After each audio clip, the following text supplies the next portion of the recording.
If we do this correctly, every single person will get what they deserve.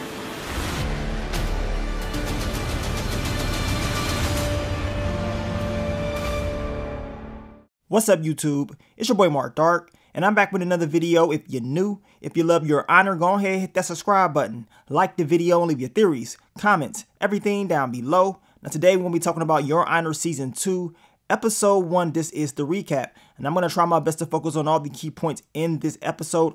If I miss anything, you guys let me know down below. This was a crazy season opener. Just when you thought it was over in Season 1, nothing else can be done, well, they come back and they give us this. I mean, I was watching the episode and everything just seemed so intense. Your boy Michael Desiato, he was like, screw it. I might as well end my life here. It's no use for me to even live no more, seeing that Adam is not here anymore, which we pretty much predicted. We knew it was over for Adam. But just to see how he grew his hair, and Bryan Cranston, I mean, he pretty much lost weight. He grew out his hair. He really took this serious, and you can just see it. And they wanted to make sure we saw that, especially when he was, taking his weight and we saw his body and the way he looked. It was just crazy. Like, man, this dude really was going through it. And it made me, or at least the viewers, in my opinion, feel like this is some real stuff. And spoiler alert, I know if you're watching this video, hopefully you'll watch the show. But man, at the end of the episode, when Fia revealed that she had a baby, so your boy Adam clapped those cheeks, got her knocked up, and now she has a baby. Man, it just makes it even more interesting to see how this story is going to unfold. And just think, Jimmy, the father, he knows everything. He knows what Adam did, and he has to watch his daughter take care of a baby by a man that's not even here no more. And that man, or teenager, took the life of his baby boy, Rocco. So I know it's eating him inside, man. This season is just going to be flat out crazy just based off this first episode. But let's just go over the description of episode 1. Now, the title of the episode is called Part 11. The description reads, "A grieving Michael Desiato is beyond hope. Eugene is aided by unlikely benefactors. Jimmy Baxter looks to expand his criminal empire while Gina Baxter channels her anger." So those are the key elements of this episode. So we're going to start the recap. As I told you guys, I'm going to try my best to focus on all the key points. If I miss anything, you guys let me know down below. So let's begin. What did we see in episode 1? We find out that Michael was arrested, and this dude done told everything. It's all on tape. He's told everything. So we see him. He ain't looking the same. He's looking stressed out. He ain't eating at all. It's looking real sad for Michael. And I'm thinking like, man, this really got to him, and he feels like it's no more use for life. Like, why am I even living? And he feels like he's going to just die here. But the doctor said, no way. You're not dying here. I'm not going to let you. He gets Michael's weight. He ain't weighing nothing, probably about 110 soaking wet. It ain't looking too good for him. The doctor wants him to eat. Michael is refusing. Michael ain't trying to listen to them. He's like, screw that. It is what it is. But they said, we gonna make you eat. They put a tube in his nose, and this was very, very graphic. And I know Michael was going through it. Then we see what happened the night of the shooting. We go back. We see Eugene, of course. He pulls the trigger. Your boy Adam, he ain't here no more. Then we see Eugene. He's running. But Carlo is chasing him because Carlo's like, man, you try to get me, I'm going to get you. So he starts to chase him, but Eugene is able to get away. We got the police, they everywhere. They're looking for Eugene. They can't find him. And then we get to Gina, Jimmy, and Fia. And Fia, she's looking out of it. She can't believe what happened. I know this is real tragic because she loved Adam, right? She loved him. And for this to happen, it's going to get to her. Look at her. She's not looking good. You know, this season, she's going to be on one mentally. The sad part is when she finds out the truth about what really happened to Rocco and Adam was the one that took his life, she's going to flip out. Y'all know that's going to happen in this season. Seeing that it is the last season, that has to happen. She has to know the truth. Now, they send in the psychologist to talk to Michael, telling him you've been through a lot. And he says that he wants to explore a way where Michael can just live through this all. They understand what time it is. Michael doesn't give a damn about his life, and he wants to just, die in there just based off his actions. But they're trying to get him to open up and find a better way to work this out. But it's not going to be easy because Michael, he doesn't see any reasons why he should be living. Now the SWAT team, they come and they raid the Desire crew. They're trying to find Eugene, but they cannot find him at all, so the hunt continues. Now Jimmy has his first conversation with Big Mo this season. He wants to know what's going on. He understands that it was a Desire crew member that shot at his boy Carlo, and he wants Eugene. Now Big Mo was telling him, like, look, you know why this happened. This was personal, and she did not put this hit out.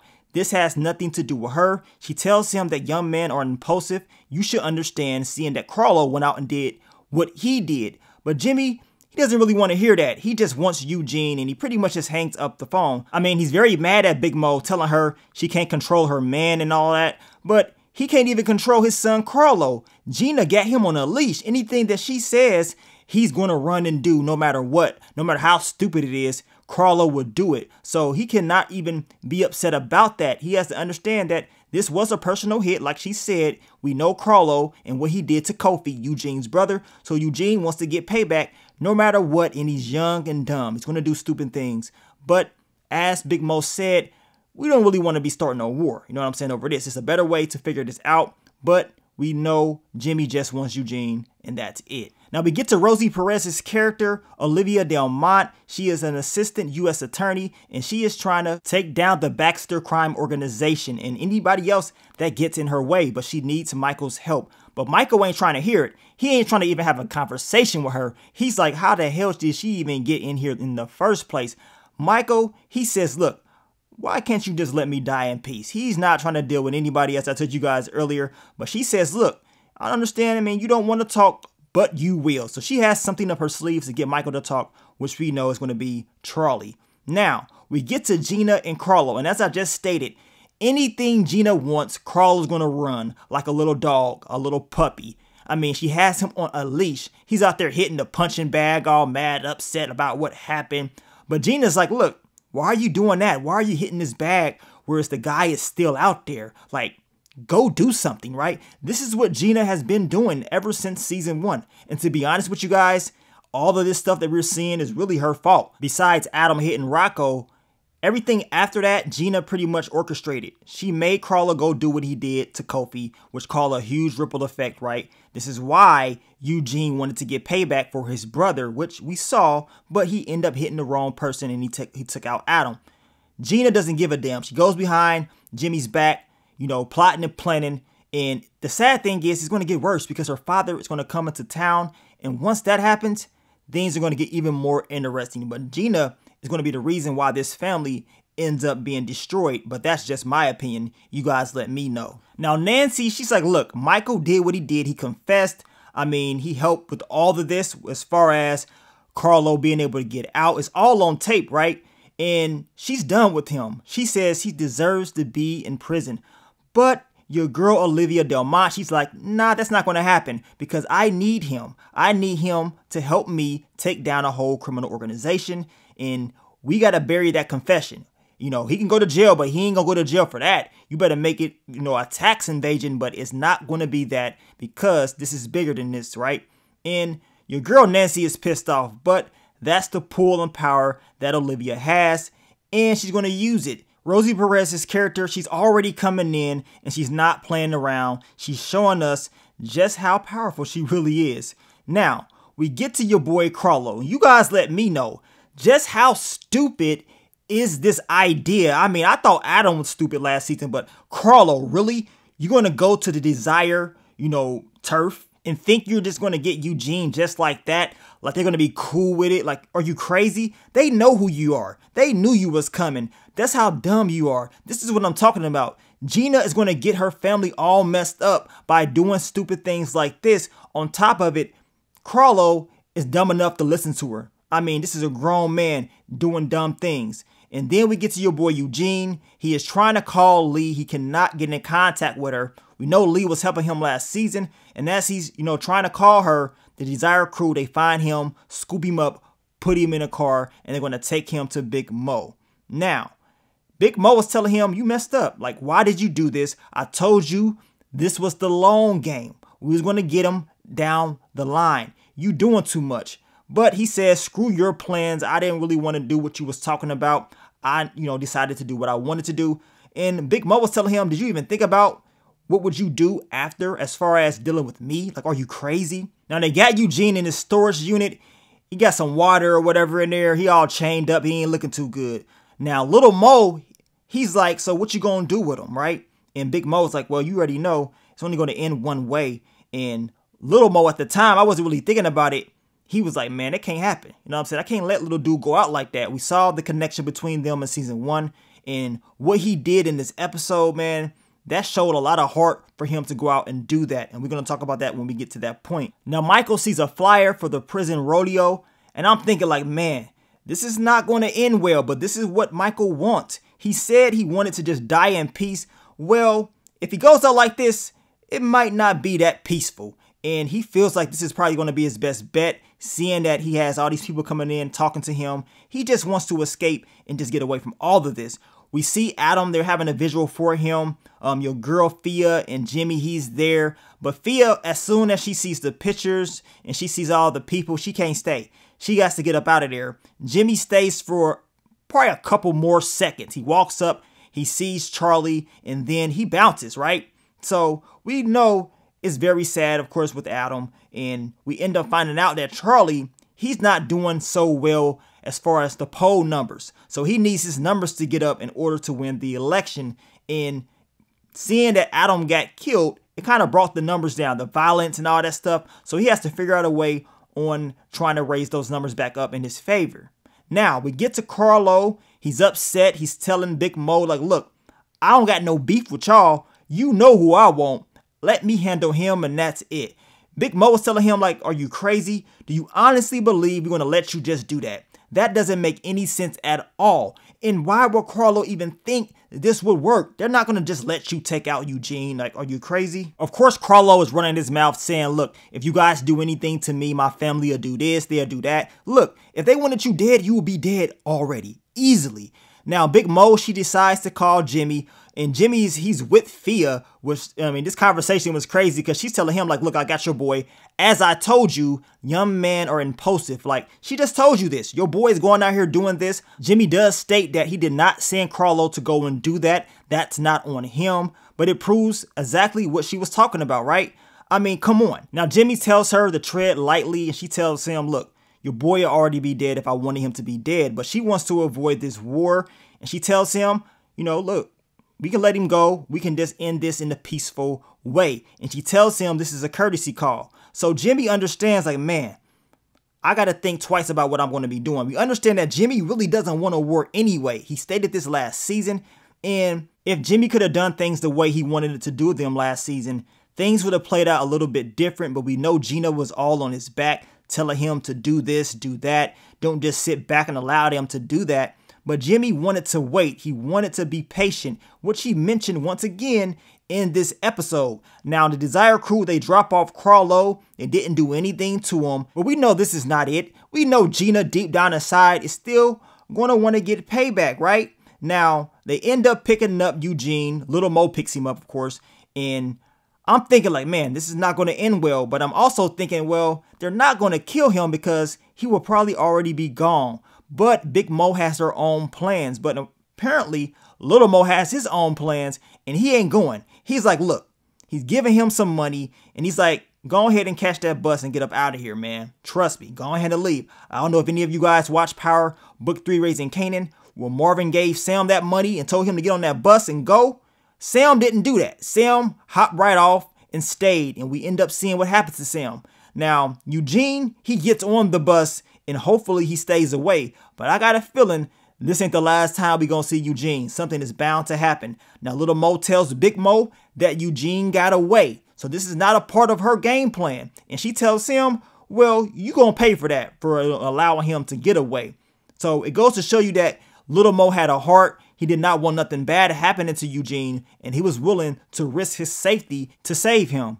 Now, Big Mo, she has to go to Rudy, and of course, Charlie, he is there as well. And apparently, she was going to turn Eugene in. And it seems like she done made a deal with Rudy, talking about she's tired of the police on her side of town, seeing that the Baxters are the one that's trigger happy, and they're all in her neighborhood. She's pissed off about that. Now, they're not really trying to listen to her after she tells them that Eugene is not there. She's like, look, You think I'm just going to give you a young black boy? That's just not going to happen. But she tells them like, well, look, your problems are going to still be an issue because those votes ain't looking too good. You know, the people, they want a safe environment, a safe neighborhood. And if you turn over the killer, which she tells them, just find another body, that means you're going to have a safe city. And then your numbers will go up. You will win the election. Then, of course, Rudy will be able to solve the biggest case or whatever out there. His career is going to go skyrocket and everybody wins. So this is what she's, presenting to them. Of course, Rudy is talking about, so I'm supposed to just go find another body. She said, yes, that's what y'all always do. So get to doing it. So that's exactly what he does. He goes and he finds another body. Like, really? So this is what she's been setting up the whole time. I mean, I will say this. Big Mo definitely adjusted on the fly. I mean, Little Mo just told her Eugene got away and she already had another game plan just in case something went down. That goes to show you that she thinks very fast and she's ready to do whatever she has to do to get what she wants. But we know once Eugene does pop back up, her whole game plan is probably going to go downhill. Now, as I told you guys, Gina wants to get payback. She's like, look, you're not just going to sit here and not do anything. Like, they almost killed our son and all this. We got to get payback.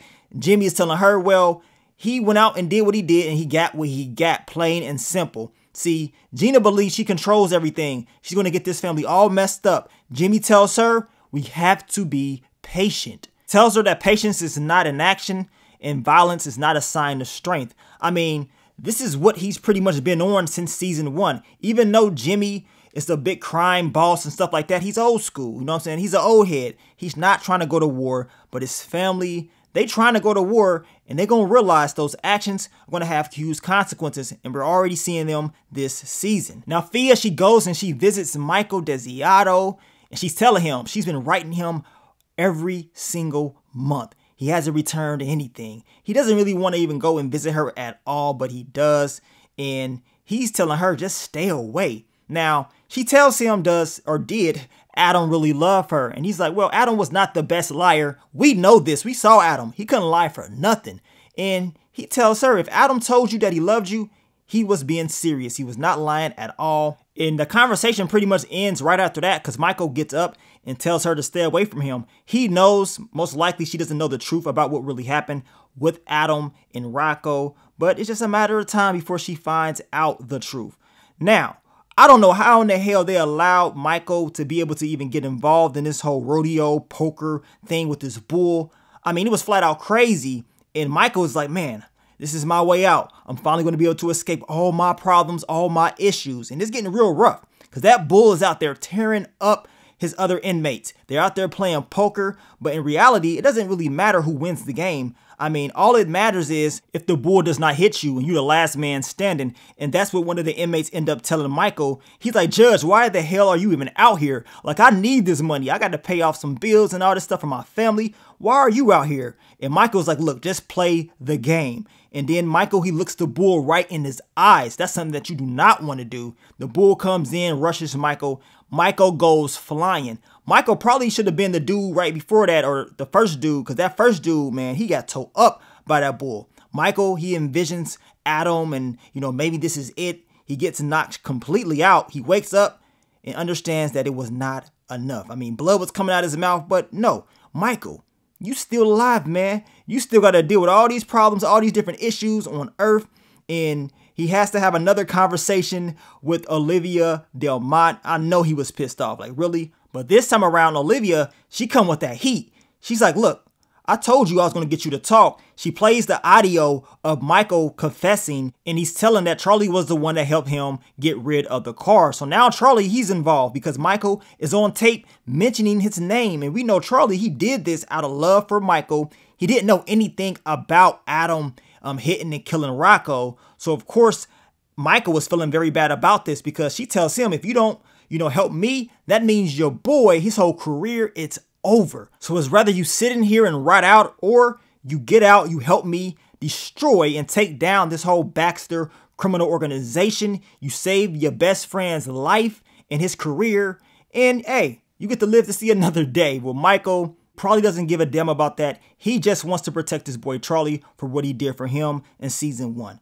Then we get back to Rudy, and of course we are at the morgue. the doctor is getting paid off to pull a bullet in this guy's head to say, hey, this is Eugene Jones. This is the evidence. This is his phone. So they're going to bury this whole thing. And now they have found the killer, which we know is not true. But it goes to show you all the dirt that really be going on in real life, because sometimes things like this actually do happen. And now Charlie, he can go out there and say, look, the city is safe. We got the killer. He's not here anymore. Everybody is good. So that means his numbers is going to go up. That means Rudy is going to be able to solve the case and his career is going to be good. As I stated earlier, everybody in the city sees this. Big Mo, of course, she's believing that her game plan is working, but we know Eugene Jones will be back. Now, the Baxter family, they see the news as well.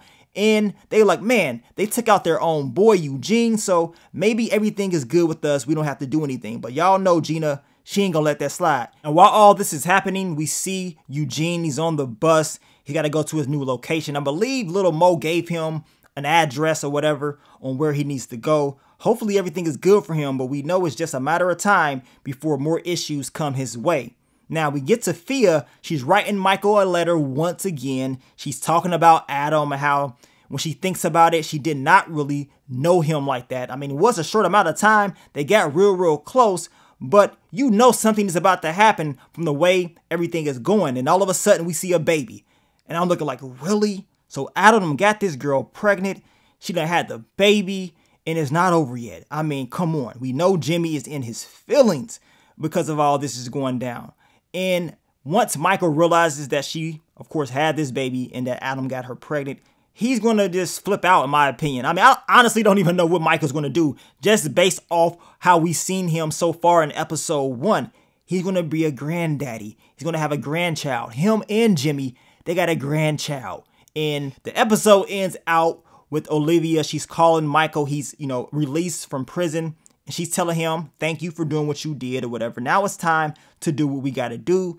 And this is all a part of her game plan. She wants to take down the Baxter organization.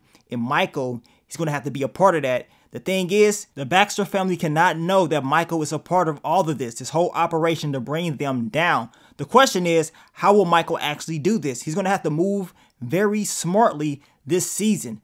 I just can't wait to see it. Now, you guys, y'all let me know. What did y'all think about Your Honor Season 2, Episode 1? I was very impressed. It was a lot of tension in the air, and I cannot wait to see what happened next. Now, you guys, make sure you checked out my Your Honor key moments that will affect Season 2. I dropped this video this week. Now, the key moments that I went over, we actually saw some of the impacts in this very first episode, and I'm pretty sure we're going to see more of those throughout the rest of the season. But I want to thank you guys once again for all the love, all the support. Thank you for supporting your boy with another season of Your Honor. We got 9 episodes left, and I cannot wait to see what happens next. But let me get up on out of here, man. It's your boy Mark Dark. I'm out. Peace.